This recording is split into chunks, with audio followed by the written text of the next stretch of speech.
Manuj home কিচেনলৈ সকলোকে স্বাগতম জনাইছোঁ। আজি মই এটা শুকান মাছৰ ৰেচিপি লৈ আহিছোঁ। সকলোৱে জানেই বাৰু দিয়কচোন, তেতিয়াও ভাবিলোঁ আজি আপোনালোকৰ লগত মই এইটোৱে শ্বেয়াৰ কৰোঁ। আৰু এতিয়া এই শুকান মাছটো লৈ লৈছোঁ আৰু এইটো মোৰ খুব ফেভাৰেট শুকান মাছ হয়। ইয়াত মানে ইমান গোন্ধ নাথাকে আৰু মই এইটো খাবলৈ কিন্তু খুব ভাল পাওঁ।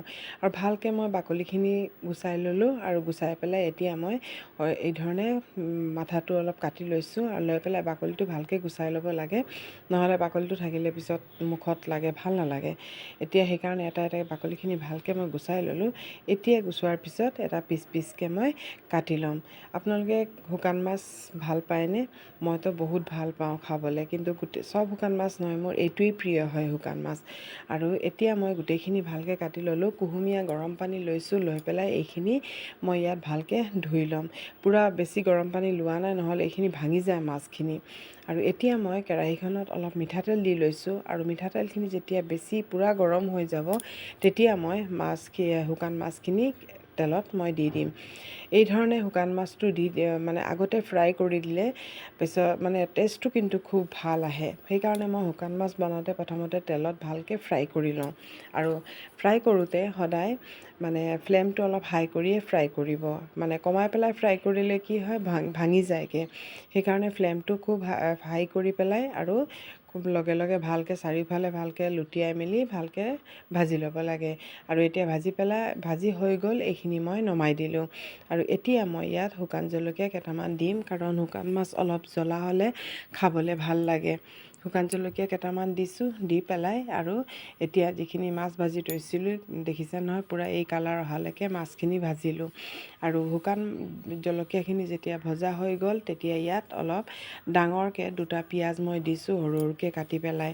পিঁয়াজটো অলপ বেছি ভাল লাগে শুকান মাছত, সেইকাৰণে পিঁয়াজটো দি লৈছোঁ। পিঁয়াজটো যেতিয়া ভজা হৈ গ'ল, সেই সময়তে মই বিলাহী দি দিম। এতিয়া কাটি থোৱা বিলাহী দিছোঁ, আৰু যদি বিলাহী নাথাকে আৰু দুটামান পিঁয়াজ দি পেলাই বনাব পাৰে। আৰু কেঁচা জলকীয়া দিছোঁ আৰু নহৰু মই কাটি পেলাই দি দিছোঁ, আৰু নহৰু অলপ বেছি দিছোঁ। শুকান মাছত সদায় নহৰুটো অলপ বেছি দিলেহে খুব বেছি ভাল লাগে, নহৰুটো বেছি হ'ব লাগে।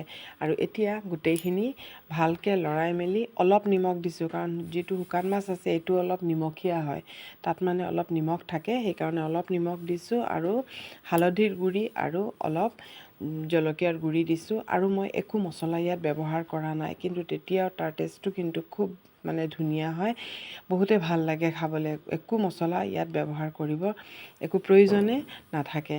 আৰু এতিয়া মই এইখিনি ভালকৈ ঢাকি পেলাই থৈ দিলোঁ। আৰু তাৰপিছত এইখিনি সিজি গ'ল। সিজাৰ পিছত এতিয়া ভালকৈ চামুচেৰে এই ধৰণে ভালকৈ গলাই ল'ম, কাৰণ বিলাহীখিনি এই ধৰণে চামুচেৰে হেৰি কৰি ভালকৈ গলাই ল'লোঁ। তাৰপিছত চাওক, এইখিনি এটাও গোটা হৈ থকা নাই, পূৰা ভালকৈ গলি গ'লগৈ। আৰু এতিয়া মই ইয়াত অলপ পানী দি দিম।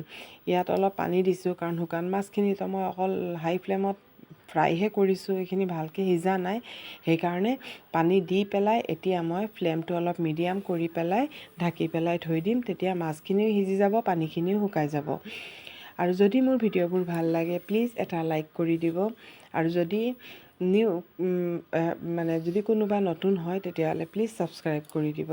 আৰু এতিয়া মাজে মাজে মই লৰাই আছোঁ, জ্বলি যাব পাৰে, সেইকাৰণে মাজে মাজে মই লৰাই আছোঁ। আৰু এয়া চাওকচোন কিমান লোভনীয় হৈছে, কিমান ধুনীয়া হৈছে। আৰু এতিয়া মই অলপ ধনিয়া পাত দি দিছোঁ। ধনিয়া পাত যদি নাথাকে মান ধনিয়াও দিব পাৰে, কাৰণ শুকান মাছত ধনিয়া পাত বা মান ধনিয়া দুয়োটাৰো টেষ্ট কিন্তু খুব ভাল লাগে। আৰু এতিয়া এইখিনি মই নমাই ল'ম। গেছটো বন্ধ কৰি দিলোঁ, বন্ধ কৰি পেলাই এইখিনি এতিয়া মই ছাৰ্ভ কৰিছোঁ। চাওকচোন কিমান ধুনীয়া হৈছে। আৰু বেলেগ একো মানে ভাত খাওঁতে অকল এইটোৰেই মানে ভাতটো পেট ভৰি খাব পাৰিব, ইমান ভাল হৈছে। আপোনালোকে কেনেকুৱা পালে কমেণ্ট কৰিব।